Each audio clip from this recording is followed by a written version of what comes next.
What is it about zombies and video games that encourages developers to throw shit together with no regard to if it even works? So this isn't the first time I've made the mistake of stumbling across a random zombie game on the store page and assuming it won't be total dogshit. It is, however, the most unfortunate, because this dogshit zombie game was developed by Illfonic, who most of you probably won't have heard of, and even fewer of you have likely played their other horror-themed multiplayer title, Friday the 13th, the game. If I had to sum up Friday in less than a minute, it'd be like this. Dun, dun, dun, dun, dun, dun, dun. Dun, dun, dun, dun, dun, dun, dun, dun. Dun, dun, dun, dun, dun, dun. Wah, wah, wah, wah. And that's why Friday the 13th is our favourite game.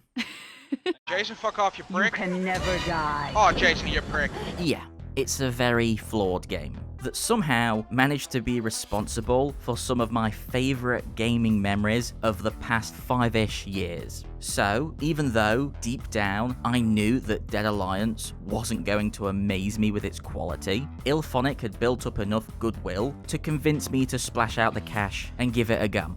Boy, was that a bad idea.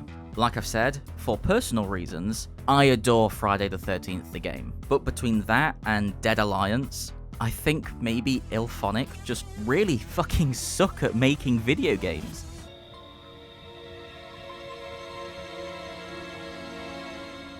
They're okay at ideas and concepts, but when it comes to visualizing those concepts in the form of code, they can't seem to make it work. On a basic technical level, Dead Alliance fails at every turn. It's clunky, it's laggy, and it's downright ugly to look at. Because of that, nothing about the movement or gunplay ever feels satisfying. I've honestly played first-person shooters on the DS that are better quality than this. In a word, it's unpleasant.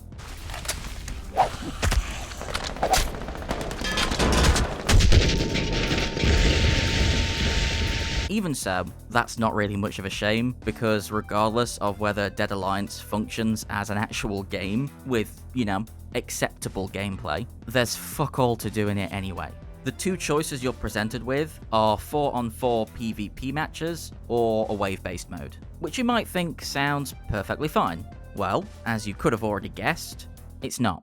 Firstly, the PvP mode is the real meat of the game. Like most other multiplayer shooters, you spend your time cycling through the usual modes: King of the Hill, capture and hold scenarios, and team deathmatches, all across a handful of different maps. Oh, and by handful, I mean 6. So a handful plus a thumb.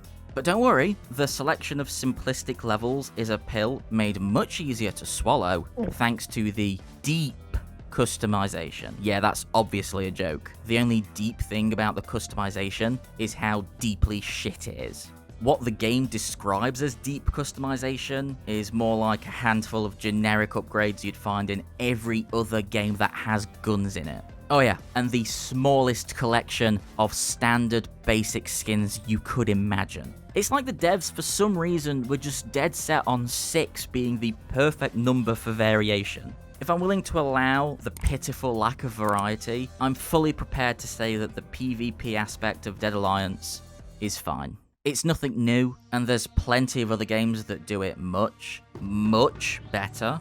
But the main aspect that really twists my nipples is the wave-based mode. Suppose when I purchased this zombie game, I, in fact, wanted to shoot zombies, not generic dudes with guns. You'd think the wave mode was the premier place for me to find that option. Surprisingly, this is the one context where Dead Alliance stalls because it tried too hard to be clever. Instead of preserving the simple, tried and tested wave mode, they made significant changes to the formula.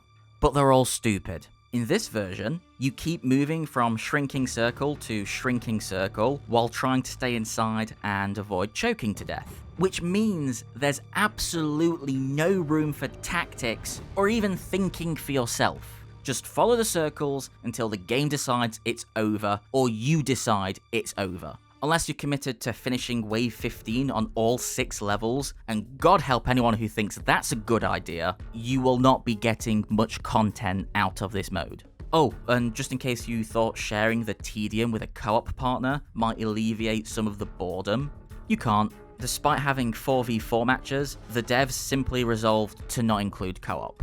What a fucking waste. I don't have anything profound or truly insightful to say about Dead Alliance. I just know that people are very easily lured in by indie games like these, because I'm one of those people, and I don't want anyone to get disappointed like I did. Dead Alliance is a cheaply made, thrown together mishmash of bad ideas and poorly executed gameplay. If you're really that starved for a monster-themed co-op shooter, maybe try Killing Floor 2 or World War Z instead. They're much better value for money. Hell, the Evil Dead game that's not even out yet, I already know is going to be a much better alternative to this corpse of a game. Thanks for watching, guys. Were you tricked into playing Dead Alliance? What games have fooled you into handing over way more money than they're worth? Please feel free to let us know in the comments, and if you did want to leave a like, subscribe, or even check out our Patreon, we appreciate any and all support we get, whatever form that comes in. Thanks again for watching, and cheers.